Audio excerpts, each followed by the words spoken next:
Anche il partito di Forza Italia, dopo quello dell'UDC, arriva alla conferma circa il sostegno alla candidatura del primo cittadino Marco Zambuto. L'Assemblea di Forza Italia di Agrigento, riunitasi alla presenza dell'onorevole Gallo, del vice coordinatore onorevole Giambrone, del coordinatore provinciale di Agrigento Maria Antonietta Testone, coordinatrice di Azzurro Donne, e dei vertici del partito provinciale, ha deliberato di condividere il progetto di governo dell'avvocato Marco Zambuto, candidato a sindaco della città per le elezioni prossime, riconoscendo allo stesso capacità di ascolto, rappresentatività ed esperienza amministrativa, un progetto da condividere con i giovani, i quartieri, con tutti gli agrigentini, per una città che ha bisogno di ripartire insieme, un programma aperto alle forze di governo della regione siciliana per ridare una speranza a un territorio dalle potenzialità immense. Forza Italia si presenterà alla città con una sua lista rappresentativa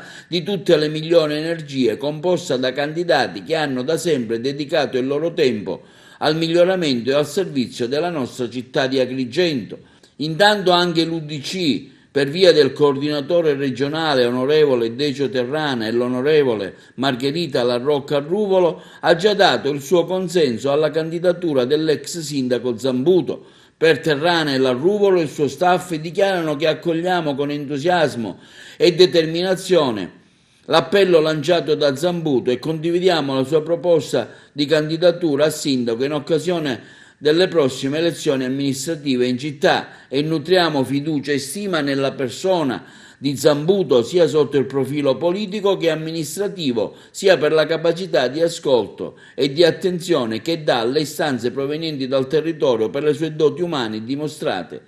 Intanto Zambuto lancia già le sue prime idee sulle cose da fare in città, porticciolo turistico di San Leone e Valle dei Templi.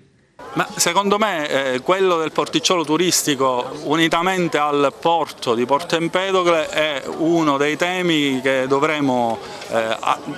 fare diventare un punto di forza della nuova stagione della città di Agrigento. Questo all'interno del piano dei porti regionale dovrà essere una sfida importante che dovremo sapere cogliere. Il rapporto con l'ente parco Valle dei Templi, un bene inestimabile, forse poco capitalizzato per la città? Io penso che la sfida poi vera sia proprio questa, cioè quella di riuscire a unire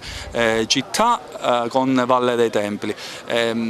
Abbiamo una sfida, noi abbiamo 1 milione di persone circa che all'anno arrivano nella Valle dei Templi e poi però questo 1 milione di persone che arrivano nella Valle dei Templi non salgono nel centro della città di Agrigento e io penso che noi abbiamo questa sfida insieme con il parco di riuscire a portare